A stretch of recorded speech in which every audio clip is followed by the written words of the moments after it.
पुढची महत्त्वाची बातमी बघूया। मराठवाड्यामध्ये झालेल्या अतिवृष्टीने शेतकरी पुरता कोलमडून गेलाय। त्यातून शेतकरी लवकर सावरण्याची चिन्ह दिसत नाहीयेत। पावसाने शेतकऱ्यांचं पीक एका रात्रीत भुईसपाट झालं, तर सरकारकडून कोणताही आधार मिळत नसल्याने शेतकरी निराश झालाय। झाला शेतकरी राजा अख्ख्या महाराष्ट्रात बर्बाद झाला, काही उरलेलं नाही। आता झालो साहेब, या शेतकऱ्याची विनवणी आपण बघितली। सरकारला हात जोडून मदतीसाठी त्याचा आक्रोश सुरू आहे। गणेश पवारच्या शेतातल्या सोयाबीनचं पूर्णपणे नुकसान झालंय। मराठवाड्यातील सर्व शेतकऱ्यांची भावनाच या शेतकऱ्यानं व्यक्त केली आहे। अरे बाबा, सरकी गेली, मी माझ्या शेतात दाखील तुम्हाला सरकी गेली, तूर उबळली, ह्या सोयाबीनला असाल हे काय काय येणार याच्यात तुम्ही सांगा, काय येणार आहे हातात? इकायचं कुठं, याला कोण घेईल? आता लेकरा बाळाचं कसं होईल? आजची कंडिशन साहेब, लाईट बिल भरायला पैसे देऊ, लय गाकुळे, लय परेशान, लय अवघड आहे। रोजराजी नाही, कुठं काम भेटना, मावल्या अशा दारात बसत देऊ दात करून।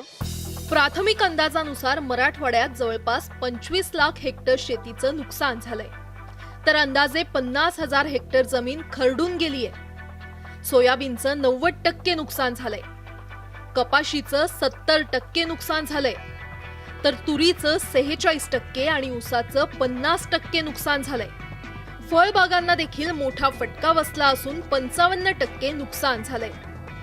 सततच्या पावसानं पंचनामे लांबणीवर जात आहेत, त्यामुळे सरसकट मदतीची मागणी केली जाते।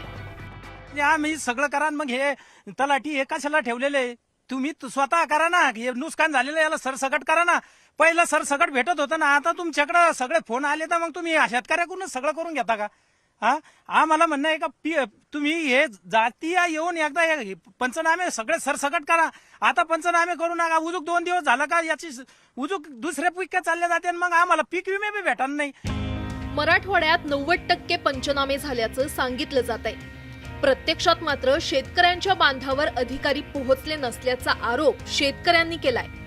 पंचनामे करण्यासाठी आणि जास्तीचं नुकसान दाखवण्यासाठी पैसे मागितल्याचा गंभीर आरोप देखील बीड जिल्ह्यातील शेतकऱ्यांनी केलाय। विमा कंपनीचे जे एजंट येतात, एजंट आल्यानंतर गावामध्ये अख्ख्या चिखलबीडमध्ये तुम्ही आलात तरी बी मी चिखलबीडचा आहे, आणि त्या ठिकाणी आल्यानंतर तुम्हाला लगेच शेतकरी सांगतील किंवा आमच्याकडून हेक्टरी 2,000-2,500 रुपये हे पीक विम्यावाले मागतात। जर हे पैसे दिलेत तरच आम्ही तुम्हाला 2 रुपये वाढवून देतो, पीक विमा जास्त प्रमाणात तुम्हाला भेटन, जर पैसे नाही दिले तर तुमचा पीक विमा कमी येईल, अशा पद्धतीच्या धमक्या दिल्या जातात। पंचनाम्यासाठी किती पैसे? बाजरी तर काय आलीच नाही, बाजरी आता खावा काय जीवाला, बाजरी आलीच नाही। 2,000 रुपये कोण मागतात आणि काय याच्या संदर्भात तुम्ही काय म्हणले? कोणाला काय म्हणलो? आता लय लोकांना म्हणलो आपल्या पंचनामा करायला, त्याला बोलूया, पण इथं नाही जाग्याहून पैसे काढा म्हणते ती, पुन्हा येतो बघायला। एक जण ते आमचं हिर बुजून गेली ना, त्याला बघायला सुद्धा आलं नाही ते। मराठवाड्यातील 1,60,00,000 शेतकऱ्यांना निसर्गानं फटका दिलाय। जून पासून आतापर्यंत नैसर्गिक आपत्तीत 91 शेतकऱ्यांचा मृत्यू झालाय। आता सरकारनं पंचनाम्याचा सोपस्कर करण्याऐवजी सरसकट मदत केली तरच शेतकरी लवकर सावरू शकेल। सुधीर जाधव सह सिद्धार्थ गोदाम, न्यूज 18 लोकमत, औरंगाबाद।